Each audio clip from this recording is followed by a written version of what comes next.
ties to this kid detective genre. I see Encyclopedia Brown in there. I see a little Three Investigators, and I'm seeing a couple. It's like it's in the air right now. Like Three Investigators. That's a I deep cut. I appreciate that. I I wanted don't to think I honor know that you. one. I wanted to honor you, John. Well, I mean, I wish that one was brought up to me by someone else, and I was like, I haven't even heard of these Three Investigators. So I've been looking into it. For me, it was Encyclopedia Brown, for sure, because I had been reading those books to our son around the time that David and I started talking about doing an animated detective show. But for David, it was something else, right? What, Encyclopedia Brown? Yeah, you weren't an Encyclopedia Brown person, but you connected to this via the Great Brain, I seem to recall. I like both of those series. Yeah, Encyclopedia Brown, I was into. The Great Brain, which is set in the 19th century, Salt Lake City. It's about like a boy, older brother, boy genius. Jimmy Osmond was in the movie. Oh, they made a movie of it? Yeah. Whoa.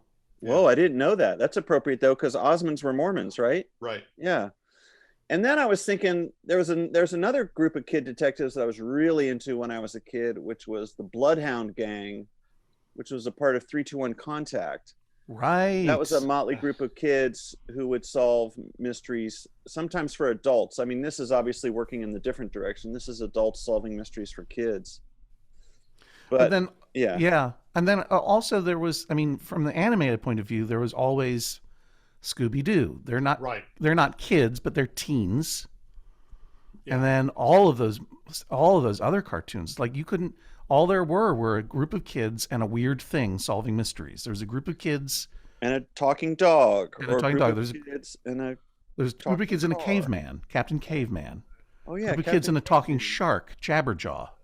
Yes. Group of kids and a werewolf, Fangface. Yes, and I think and a Rubik's Cube. Really? I think that was the plot of the Rubik's Cube cartoon too. It was just Wow. it was such a go-to. Yes. Let me give you a deep cut, Derek. You ever check out the Funky Phantom? Oh yeah. All It's right. the spirit of '76 even. Yeah. Wow. All right. I'm not going to try to trap you anymore. You've No, got I said this is a show that I watched it feeling like you wrote this for me. So David, the Funky Phantom was a Revolutionary War ghost that solved mystery with kids. Oh, I'm gonna look it up while you guys talk. Hold yeah, on. he was trapped in a grandfather clock. He's Anyway. secretly texting the publicist, "Get me out of this nerd fest." Anyway, on this though, as we're going back here, I just read an article in the New York Times about how the obsessions of our youth won't stop time, and won't take us back to our youth. So, what are your views on the fictional John and David Hunchman, and trying to freeze time and stay young? Because that's kind of what I was feeling like. They're struggling to move on with their lives. Oh, that's absolutely true, and that's an explicit season-long arc in the new season. They realize that they're stuck, and they decide very deliberately to grow up, and they take it so seriously they name their project Operation Grow Up, and they just come up with these arbitrary benchmarks about how they'll know when if we hit these benchmarks, we'll know that we're adults. So David wants to move out of his parents' basement. John wants to stop working for teenagers. That was like the subtext of the first season that we make very explicit in the second season, is like, what do you do if you feel like you're trapped in high school, or you're stunted psychologically or socially or professionally or financially, which I think a lot of people are feeling these days for a lot of different reasons that are totally outside their control. I think that's just always been really interesting to John and me as something to explore, and something that has a lot of comedy inherent in it, comedy and tragedy, actually. Yeah, I mean, speaking as a guy who could easily have done another 30 minutes with you just on the Funky Phantom, Derek. Can we arrange that? I have a very uncomfortable relationship with nostalgia, because nostalgia is very comforting, right? Yeah. But it is not a healthy experience. Like this show is full of deep cuts from our youth. David Rees grew up in Chapel Hill. So much of Chapel Hill informs Richardsville, North Carolina, also known as Dicktown, of our show, both in its look and its feel, and the loblolly pines and the church steeple behind every strip club. Just the vibe of Chapel Hill is all over the place. And I've dotted this thing with stuff from my nerdy only child, contemptuous youth. Like John Hunchman has a 2XL toy computer. He's got posters of Dune and Borges and Tom Waits, just the most loathsome, pretentious posters in his childhood bedroom. Like and yet loathsome is really what it is, because being stuck, obsessed with what your life was, is a not healthy place to be. And while creating a completely bogus Operation Grow Up is itself a childish way of growing up, it still speaks to the effort that they feel at the beginning of the season to move forward in some meaningful way in their lives.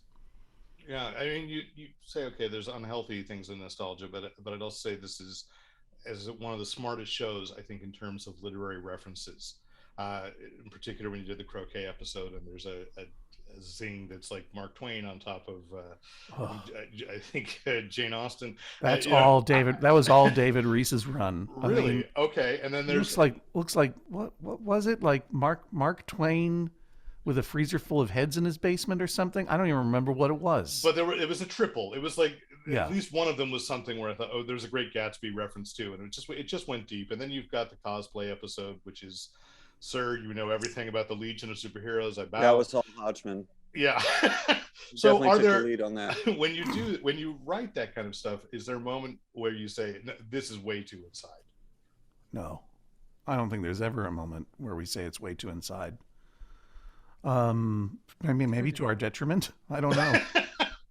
Well, David Rees once chilled me to my bones by simply making the observation, making a cultural reference is not the same thing as making culture. Because I was just like, that's all I did. That's my whole gig at the time. And I've taken, my whole gig at the time was writing books of fake facts, which were basically like the Funky Phantom. Well, that's how I discovered you. Someone gave me the areas of my expertise as a gift, and sorry about that. Yeah. No, it's a treasured book on my shelf. But what David says is right, and I've really striven to make sure that I'm in the business of making culture and telling stories rather than simply calling back to, like, you remember this, you remember this, you remember this. So I don't think that there's ever a reference. I don't think we would question a reference for its obscurity, right? Because all of the references inform on some level who the characters are and why they're making the decisions that they're making, No.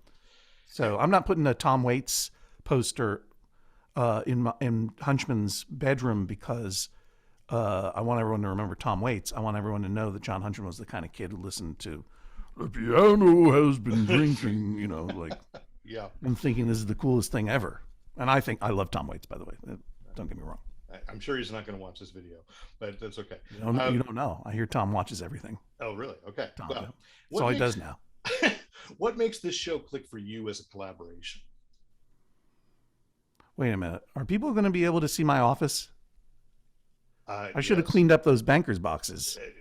That's why I put a green screen up so you can't see mine. Anyway. Oh, okay. Well, anyway, this is all real. We hold nothing back. All right. What was your question? The collaboration between the two of you. What makes it click? I think we both recognize each other as being we're both like really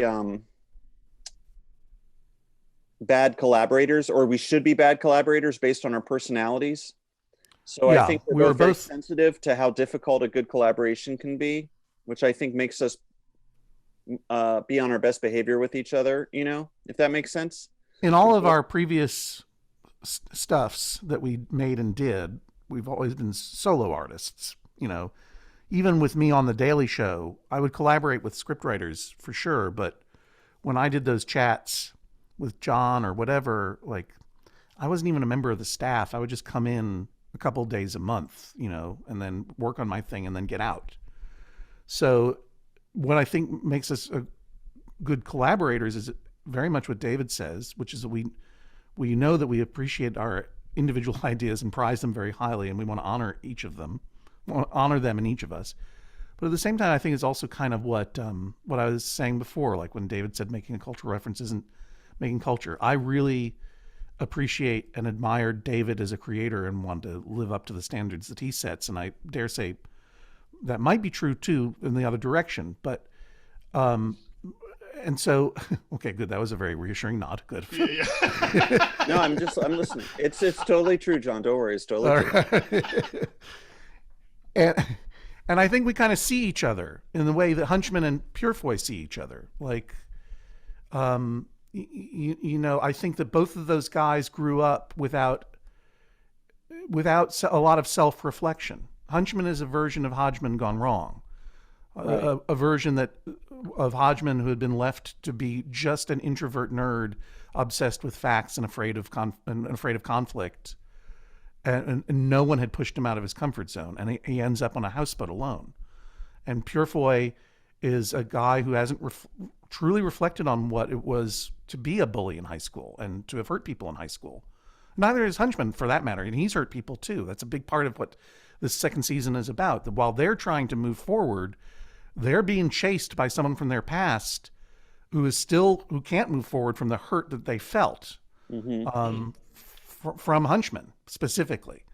And Hunchman doesn't even remember who this person is, you know. So I think that the fact that Hunchman and Purefoy see each other and sort of force each other to say things about, it's a therapeutic relationship if it's not always a highly functional one or sober one. And I think that there's a degree of that too. Like David and I will each have ideas that we bring to the table, and then we stress test them and we figure out what they mean to each other and to the other person, and it gets us out of ourselves to a degree. Yeah, I think that's true. I think overall we have the same.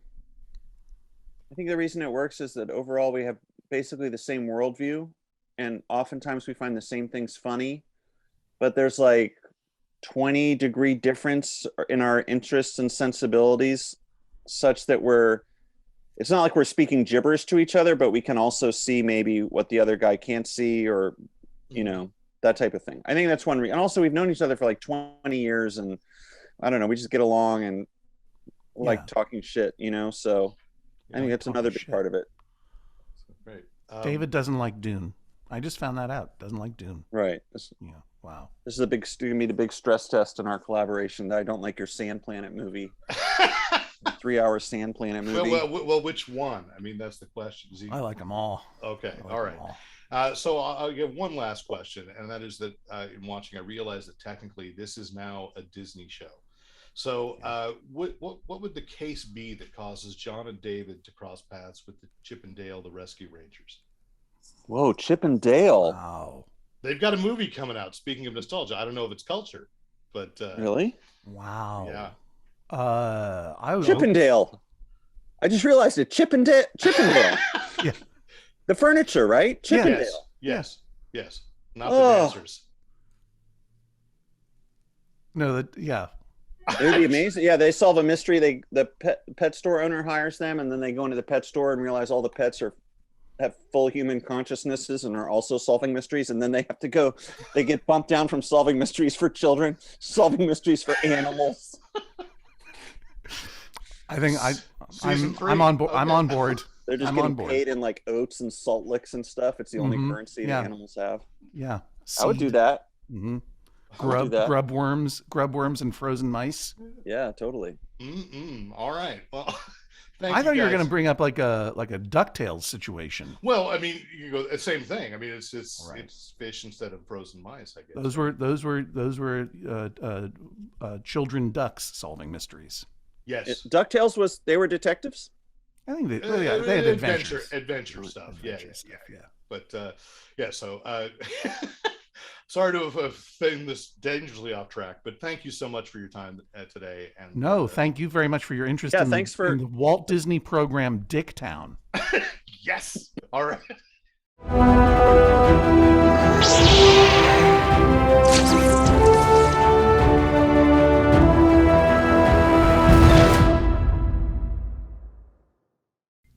Thanks for watching. Hit the subscribe button to make sure you don't miss out on any Fanboy Planet videos. And remember, use your powers for good.